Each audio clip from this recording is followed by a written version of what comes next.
রাজি, তুমি আমার কথা শুনবে? তুমি হ্যাঁ হ্যাঁ তাই করো তাপসী, তাই করো। এই শিবরাতের উপকার হবে আর তোমারও একটা ব্যবস্থা হবে, আর যৌতুকের দাবি না হয়। আমি যৌতুক আমি চাই না তাপসী, বরং তার পরিবর্তে তুমি যা চাইবে আমি তাই তোমাকে দেব। বলো তুমি রাজি? চুপ কর, চুপ কর শয়তানি, চুপ কর। আবার এক কথা বললে আরেকবার যদি এই কথা বলিস আমি তোর মুখে লাথি মারব। শয়তান! লাথি মারার পূর্বেই তোকে আমি ধরে নিয়ে যাব আমার ওই বাগান বাড়িতে। যা ভেবেছিলাম তা যখন হলোই না, তখন তোকে আর আমি বিয়ে করব না। তোকে ওই বাগান বাড়িতে ধরে নিয়ে গিয়ে আমি নাচনি বলে বানিয়ে রাখবো।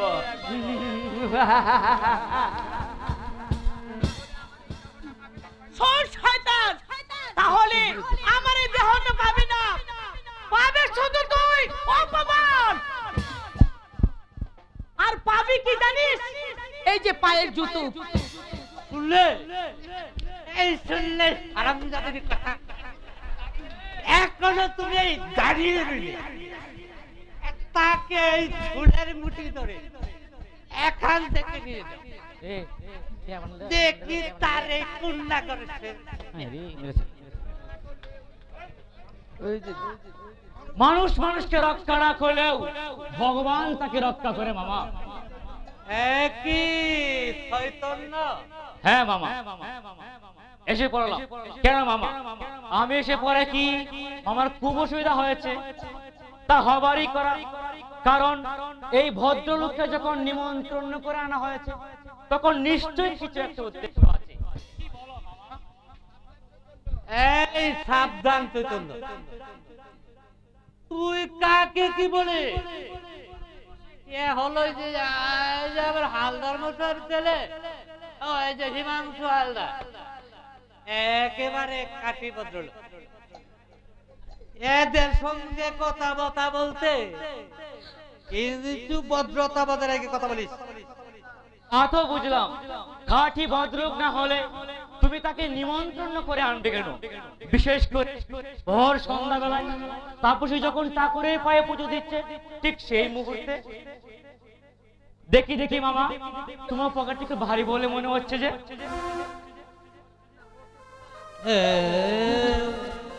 কিছু না, কিছু না। এই ঠাকুর পুজোর দক্ষিণ আছে, এই বাড়ি গিয়ে গঙ্গা স্নান করে একটু এই মিঠাই ভান্ডারকে আর ঠাকুর পুজো লাগাই দিল। তাই তো আমি দেখতে যাচ্ছি মামা। দেখি মামা, দেখি ঠাকুরের দুয়াই চলতা আর তোর অভিভূত হাতে এই দক্ষিণার চষ্টি আর চষ্টি। এই 2000 টাকার ভান্ডিল কি ঠাকুরের দক্ষিণা মামা? মিথ্যে কথা, মিথ্যে কথা চৈতন্যদা। এই শয়তানের কাছ থেকে টাকা নিয়ে তোমার মামা আমাকে তার হাতে তুলে দিতে চেয়েছিল। চুপ কর ভদ্র। ওরে ভদ্রলোকের দল ভদ্রতার ছদ্মবেশে মন্দিরে প্রবেশ করে নলিনী ঘুষের মতো একটা দালালকে ঘুষ দিয়ে যে একটা নারীর সর্বনাশ করতে উদ্যত হয়েছ, তাতেই তোমাদের ভদ্রতা অবকুশ করে গেছে। অভিনয় করে আর পাপ ছেড়ে রাখতে পারবে না। তুই চুপ কর শয়তান। আমার কাজে তুই বাধা দেবার কে? চুপ কর হারামজাদি, চলে আয় আমার সঙ্গে। আমি তোকে আমার বাগান বাড়ি নিয়ে যাব, আমার বাগান বাড়ি নিয়ে যাব। আমি যাব না, চলে আয়। হুঁশিয়ার হিমাংশু বাবু, এই চৈতন্য দেয় বেঁচে থাকতে কারো সাধ্য নেই যে তাপসীকে ধরে নিয়ে যায়। হুঁশিয়ার।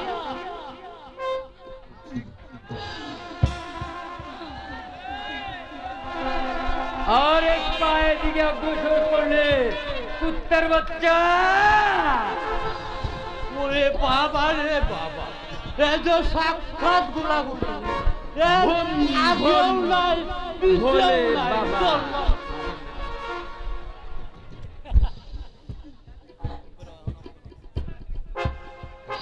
তোরা কে আছিস? ছুটে আয়। কেউ নেই, কেউ নেই চৈতন্য দেব। আমার হাত থেকে ওই তাপসীকে রক্ষা করার জন্য কেউ নেই। চলে আয়, চলে আয় সুন্দরী, চলে আয়। না, আমি যাব না।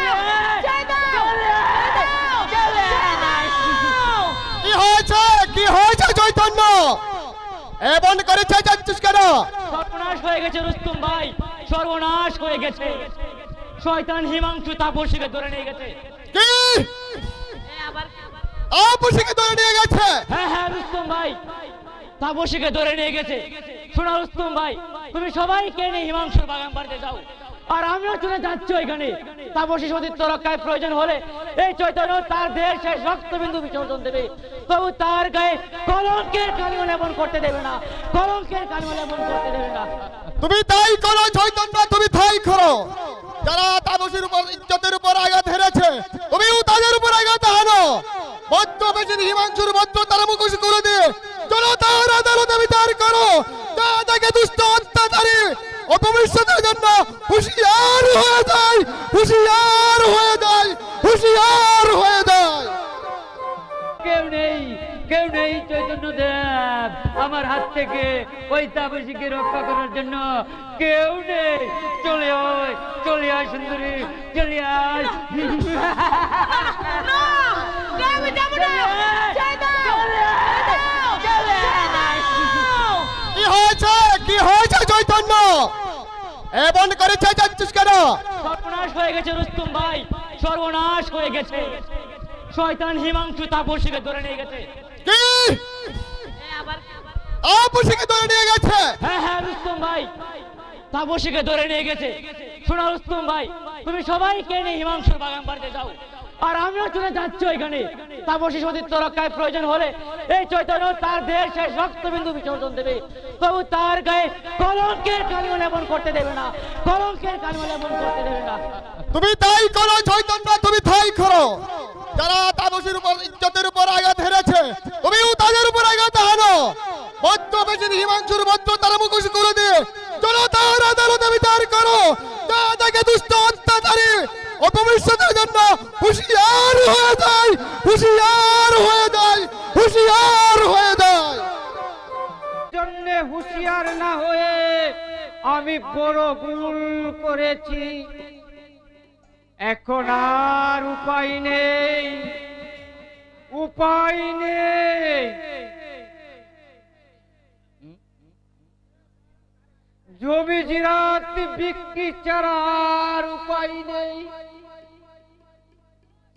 যৌতুক দিয়েও যদি তাপসীকে সুখী করতে পারি, তবু কিছুটা সান্ত্বনা নিয়ে পৃথিবী থেকে বিদায় নিতে পারবো। কিন্তু যার উপর বিশ্বাস করি, আশায় আশায় বুক বেঁধেছি, সে তো আর একটি পয়সাও আমার হাতে তুলে দেয়নি। কার উপর বিশ্বাস করে আশায় বুক বেঁধেছেন কাকা? বিশালের উপর। বিশালের উপর? হ্যাঁ, বিশালের উপর। কি করেছে বিশাল? যা হবার তা হয়েছে একদম। বিশালের উপর বিশ্বাস করে আমার সমস্ত জমি জিরাত তার কাছে বিক্রি করে দিয়েছি। বিক্রি করে দিয়েছে? হ্যাঁ, বিক্রি করে দিয়েছি। তাপসীকে সুখী করতে, করালি চৌধুরীর দাবি মিটাতে, আমার জীবনের শেষ সম্বলটুকু তার হাতে তুলে দিয়েছি। কি করেছেন কাকা বাবু, কি করেছেন? জ্ঞানী হয়ে অজ্ঞানের মতো জীবনের শেষ সম্বলটুকু তার হাতে তুলে দিলেন। না করে যে উপায় নেই, একবার মা তাপসীকে সুখী করতে হবে। সন্তানকে যে সুখী করা যে পিতার কর্তব্য, তা না হলে পিতার কর্তব্য থেকে আমি বঞ্চিত হয়ে ভগবানের কাছেও মুখ দেখাতে পারবো না। তবু একবার আপনার ভেবে দেখা উচিত ছিল কাকা। এভাবে নিজের সর্বনাশ করে মেয়ে বিয়ে দেওয়া বুদ্ধিমানের কাজ নয়। বুদ্ধি কি আমার আছে আগে বল? যেদিন যৌতুকের টাকার জন্য করালি চৌধুরীর হাত ধরে ক্ষমা চেয়েছি, সেদিন থেকে বুদ্ধি আমার রূপ পেয়েছে। আপনার পেটে আমার পাইনি কাকা। আমার কর্তব্য আমার মানবতাকে বিসর্জন দিয়ে চাই না তাপসীকে আমি গ্রহণ করতে। কি তোমার কর্তব্য, কি তোমার মানবতা প্রশান্ত? আমার কর্তব্য যৌতুকের দাবি ত্যাগ করে তাপসীকে আমি গ্রহণ করব। আমার মানবতা যৌতুকের অভিশাপ থেকে এক কন্যাদায় গ্রস্তকে মুক্তি দেব। আমার মানবতা, আমার সংকল্প যৌতুকের অভিশাপ থেকে জর্জীর্ণ পঙ্গু সমাজ থেকে মুক্ত করব। কিন্তু আমি তো চাই না প্রশান্ত, আমি তো চাই না পিতা পুত্রের মধ্যে বিভেদ সৃষ্টি করে তোমার জীবনটাকে ধ্বংস করে দিতে। আমি তো চাই না তাপসীকে কেন্দ্র করে তোমাদের জীবনে একটা অশান্তির আগুন জ্বালিয়ে তুলতে। তাই তোমার পিতার দাবি পূরণ করে মা তাপসীকে সুখী করতে আমার জীবনের শেষ সম্বলটুকু ত্যাগ করতে আমি প্রস্তুত হয়েছি প্রশান্ত। জেনে শুনে পিতার অন্যায় দাবির নিকট মাথা নত করবেন না কাকা। না করে যে উপায় নেই প্রশান্ত। ওরে প্রশান্ত, কান পেতে শুনো বাংলার প্রতি ঘরে ঘরে আজ কন্যা দায়গ্রস্ত পিতার কি মম্ম ব্যাধি হাহাকার। দিগন্তে যাদের জুটে না এক মুঠো অন্ন, তারা আজ মেয়ে দায়ের দুচিন্তায় মাথায় নিয়ে পাগলের মতো চারদিকে ছুটাছুটি করছে। এ যে কি যাতনা! একমাত্র ভুক্তভোগী ছাড়া আর কেউ জানে না রে প্রশান্ত, আর কেউ জানে না। পিতার অন্যায় দাবির নিকট আমি মাথা নত করব না কাকা। তাহলে যে পিতার অবাধ্য পুত্র বলে কলঙ্কিত হবে প্রশান্ত।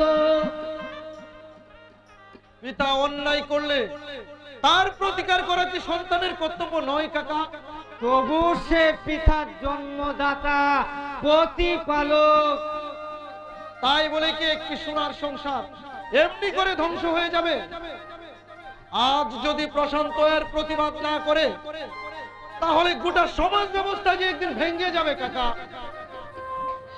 সে আন্দোলন তোমরা করতে পারো আকবর, কিন্তু প্রশান্ত তা পারে না। কারণ পিতা স্বর্গ, পিতা ধর্ম, পিতাই পরম তত্ত্ব। পিতার প্রতিমা পণ্যে পিয়ন্তে সর্বদেবতা, অর্থাৎ পিতাই সর্বদেবতার উদ্দেশ্য। পিতার আদেশ পালন করাই যে সন্তানের একমাত্র ধর্ম। তাই পিতার সেবাতে সর্বদেবতা তুষ্ট এবং সন্তান সুখের স্বর্গ লাভ করে। ও ভগবান, বলে দাও কি আমার কর্তব্য। একদিকে প্রেম প্রীতি ভালোবাসা ও মনুষ্যত্বের মর্যাদা ভুল, অপরদিকে অন্যায় অত্যাচার ও পিতৃআদেশ প্রতিপালন। বলো কি করব, কোন পথে চলবো? বাবা বাবা শীঘ্র এসো, দিদিকে ধরে নিয়ে গেছে। কোথায় ধরে নিয়ে গেছে কমল? সন্ধ্যাবেলা দিদি মন্দিরে পুজো দিলে হিমাংশুবাবু তাকে ধরে নিয়ে গেছে। ও ভগবান, এ কথা আমাকে শুনতে হলো। এই হিমাংশুকে আমি কত আদর যত্ন করে লেখাপড়া শিখিয়েছি, আজও তারও হাতে আমার কন্যা লাঞ্ছিত। এই অপমানের পূর্বে আমার মৃত্যু হলো না কেন ঠাকুর? মৃত্যু হলো না কেন? আপনি ধৈর্য ধরুন কাকা, আপনি ধৈর্য ধরুন। যেমন করে হোক তাপসীকে আমরা উদ্ধার করব, তাকে আমরা কলঙ্কিতা হতে দেব না। ওরে আকবর, কলঙ্কের আর কি বাকি রইল বাবা? ফুলের মতো পবিত্র আমার মাকে ধরে নিয়ে গেল একটা চরিত্রহীনা লম্পট। তারপরও তুই বলছিস মা আমার কলঙ্কিতা নয়। ওরে আমি কি করব, কার মাথায় বাজ আনবো? তুমি বলতে পারো কমল, কোথায় তাকে ধরে নিয়ে গেছে? বাগান বাড়িতে। আমাদের বাড়িতে? হ্যাঁ, জলদি চলো প্রশান্ত দা, চৈতন্য দা, রুস্তম ভাই, তারা সবাই চলে গেছে, তোমরাও যাও। যাচ্ছি কমল, যাচ্ছি। তোর দিদিকে উদ্ধার করতে ছুটে যাচ্ছি ওই বাগান বাড়িতে। হয়তো তার হাত থেকে তাপসকে আমি রক্ষা করবো, নয়তো জীবন্ত হিমাংশুকে ধরে এনে ওই বাগান বাড়িতে সমাধি দেব, সমাধি দেব, সমাধি দেব। কমল, হাই বাবা আমার মুখে আয়। ওরে বড় দুর্ভাগ্য নিয়ে জন্মেছিলি, তোদের এই হতভাগা পিতা তোদের জন্য কিছুই করতে পারলো না। তোরা আমাকে ক্ষমা কর বাবা, তোরা আমাকে ক্ষমা কর। কেঁদো না বাবা, কেঁদো না, তোমার চোখের জল যে আমি সইতে পারি না। ওরে তোরা দুটি ভাই বোনকে নিয়ে তোদের মায়ের দুঃখ আমি ভুলে গিয়েছিলাম, কিন্তু বিধাতার চৌকে বুঝি সেই সুখটুকু সইল না। শান্ত হন কাকা, শান্ত হন। আপনার শরীর যে অসুস্থ। বাবা, কি হয়েছে কমল? কি হয়েছে? কি হয়েছে কমল? দেখছো না দিদি, বাবা যেন কেমন করছে। কাকা বাবু, আপনি কি অসুস্থ? না মা, আমি সুস্থ, আমি সুস্থ। তবে কি জানিস মা, বুকের ভিতর ব্যথাটা যখন মাথা জারা দিয়ে উঠে, তখন তার তীব্র যন্ত্রণা সারা দেহ আবার অবশ হয়ে আসে। কাকা বাবু, কাকা, অবশ হয়ে আসে। এ কি যে রক্ত! কাকা বাবু, আপনার মুখ থেকে যে রক্ত উঠছে! আকবর ভাই, তুমি তুমি শীঘ্র ডাক্তার ডাকো। আমি আমি কমলকে নিয়ে কাকা বাবুর সুসজ্জার ব্যবস্থা করছি। কোনো ভয় নেই কবিতা, শীঘ্রই কাকা বাবু সুস্থ হয়ে যাবে। ডাক্তার দেখে কোনো লাভ নেই মা, দেখছিস না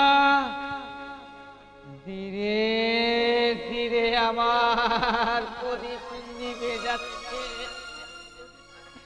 যদি পারি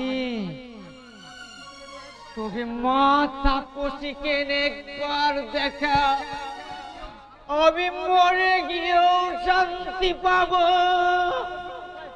তাপসী কোথায় কমল? তোমার ভাই তাকে ধরে নিয়ে গেছে। ধরে নিয়ে গেছে? কি বলছিস তুই?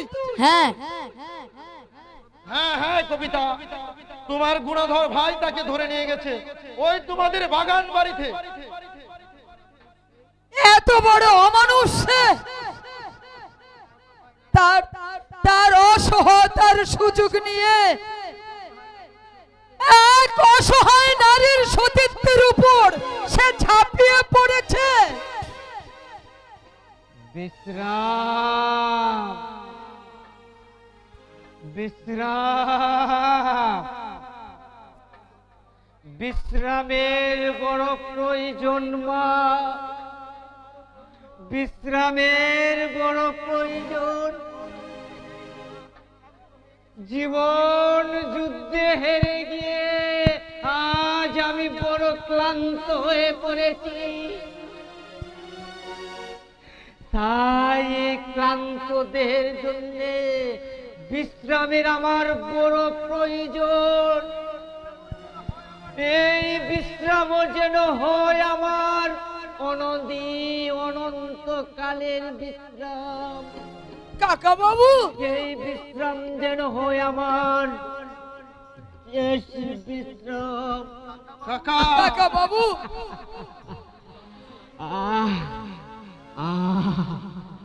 আমি যাচ্ছি আকবর।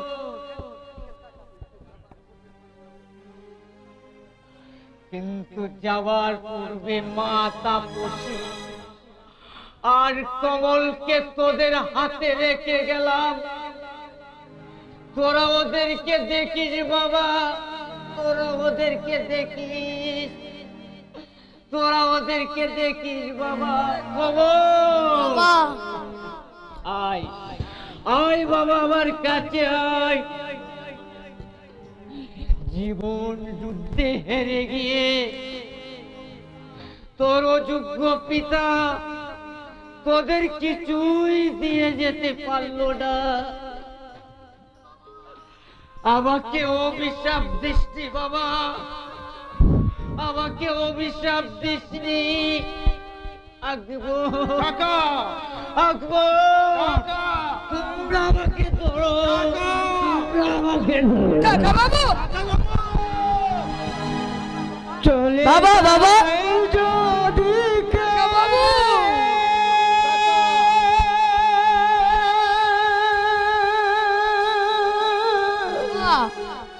বাবা চলে যায় যদি কেউ পাথর ছিঁড়ে, কাঁদিস কেন ভাঙা গোড়া এই জীবনে আছে সর্বক্ষণ। চলে যায় যদি কেউ বাঁধন ছিঁড়ে, কাঁদিস কেন মন ভাঙা গোড়া এই জীবনে আছে সর্বক্ষণ। চলে যায় যদি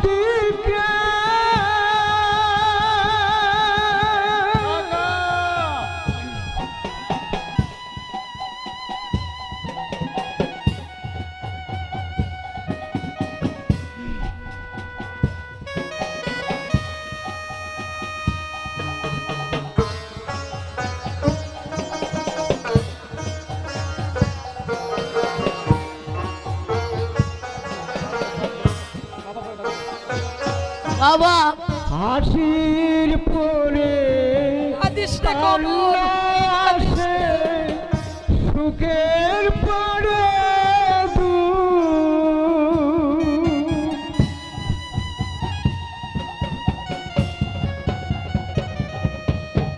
হাসির পরে কান্না আসে সুখের পরে এ দুনিয়ার মোহমায়ায়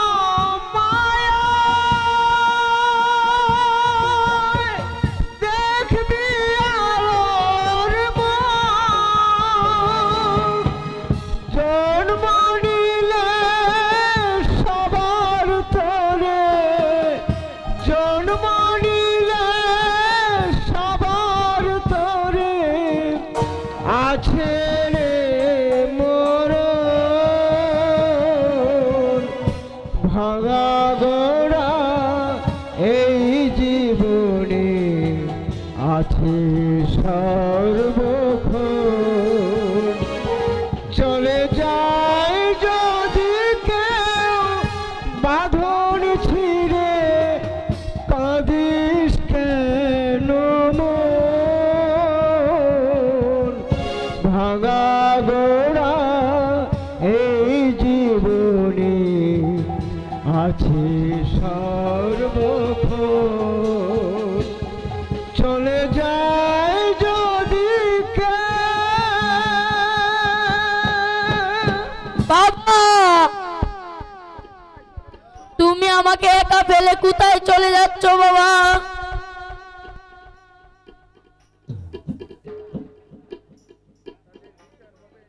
বিচার হবে, বিচার হবে, কঠোর বিচার হবে। যাদের অবিচারে শিবনাথের সোনার সংসার আজ ধ্বংস হয়ে গেছে, তারা কিছুতেই জনতার আদালত থেকে রেহাই পাবে না। চলো কবিতা, কাকা বাবুর সৎকারের ব্যবস্থা করে গিয়ে আর হালদার মশাইয়ের হাত থেকে দলিলটা উদ্ধার করি, তারপর হবে বিচার। এসো কমল, কাকা বাবুকে নিয়ে সৎকারের ব্যবস্থা করি। তাই চলো, তাই চলো।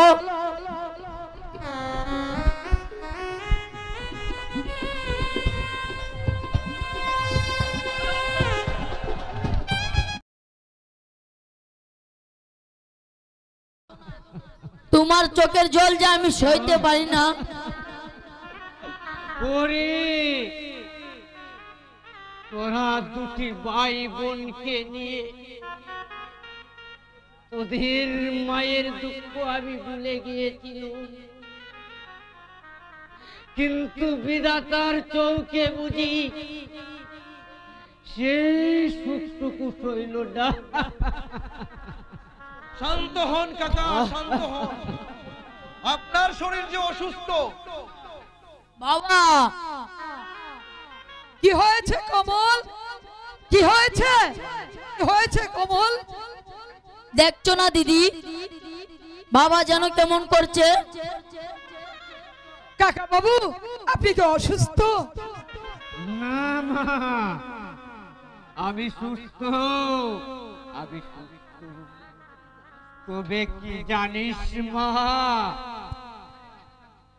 বুকের ভিতর ব্যথাটা যখন মাথা জারা দিয়ে উঠে, তখন তার তীব্র যন্ত্রণা সারা দেহ আবার অবশ হয়ে আসে। কাকা বাবু কাকা অবশ হয়ে আসে। এ কি যে রক্ত? কাকা বাবু আপনার মুখ থেকে যে রক্ত উঠছে। আকবর ভাই তুমি তুমি শীঘ্র ডাক্তার ডাকো। আমি কমলকে নিয়ে কাকা বাবুর সুসজ্জার ব্যবস্থা করছি। কোনো ভয় নেই কবিতা, শীঘ্রই কাকা বাবু সুস্থ হয়ে যাবেন। দেখে কোনো লাভ নেই মা, দেখছিস না ধীরে ধীরে আমার প্রদীপ নিভে যাচ্ছে। যদি পারি তবে মা তাপসীকে একবার দেখা, আমি মরে গিয়েও শান্তি পাবো। তাপসী কোথায় কমল? তোমার ভাই তাকে ধরে নিয়ে গেছে। ধরে নিয়ে গেছে? কি বলছিস তুই?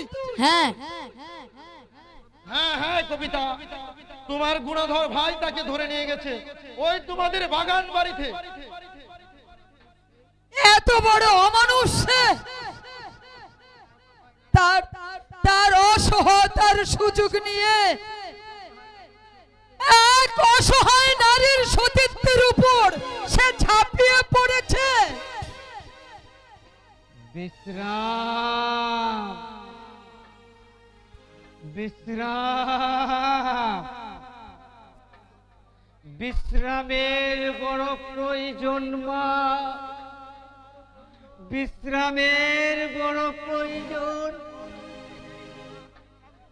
জীবন যুদ্ধে হেরে গিয়ে আজ আমি বড় ক্লান্ত হয়ে পড়েছি। তাই এই ক্লান্ত দেহের জন্য বিশ্রামের আমার বড় প্রয়োজন। এই বিশ্রাম যেন হয় আমার অনদি অনন্তকালের বিশ্রাম। কাকা বাবু, এই বিশ্রাম যেন হয় আমার শেষ বিশ্রাম। কাকা বাবু,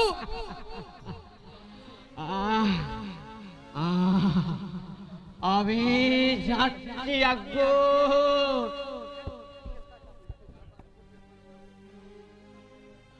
কিন্তু যাওয়ার পূর্বে মা তাপসী আর কমলকে তোদের হাতে রেখে গেলাম। তোরা ওদেরকে দেখিস বাবা, তোরা ওদেরকে দেখিস, তোরা ওদেরকে দেখিস বাবা। কমল আয় আয় বাবা, আমার কাছে আয়। জীবন যুদ্ধে হেরে গিয়ে তোর অযোগ্য পিতা তোদের কিছুই দিয়ে যেতে পারলো না। আমাকে অভিশাপ দিসনি বাবা, আমাকে অভিশাপ দিসনি।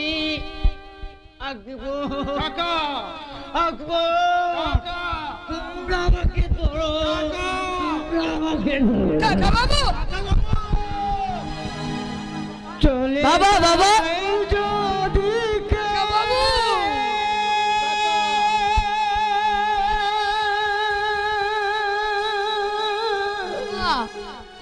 বাবা চলে যায় যদি কেউ বাঁধন ছিঁড়ে, কাঁদিস কেন ভাঙা গোড়া এই জীবনে আছে সর্বক্ষণ। চলে যায় যদি কেউ বাঁধন ছিঁড়ে, কাঁদিস কেন মন ভাঙা গোড়া এই জীবনে আছে সর্বক্ষণ। চলে যায় যদি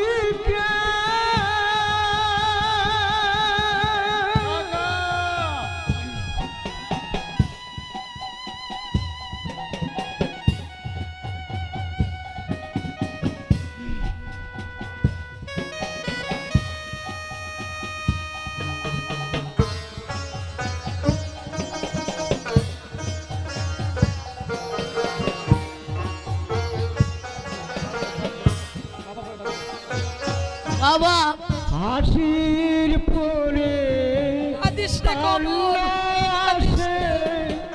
সুখের পরে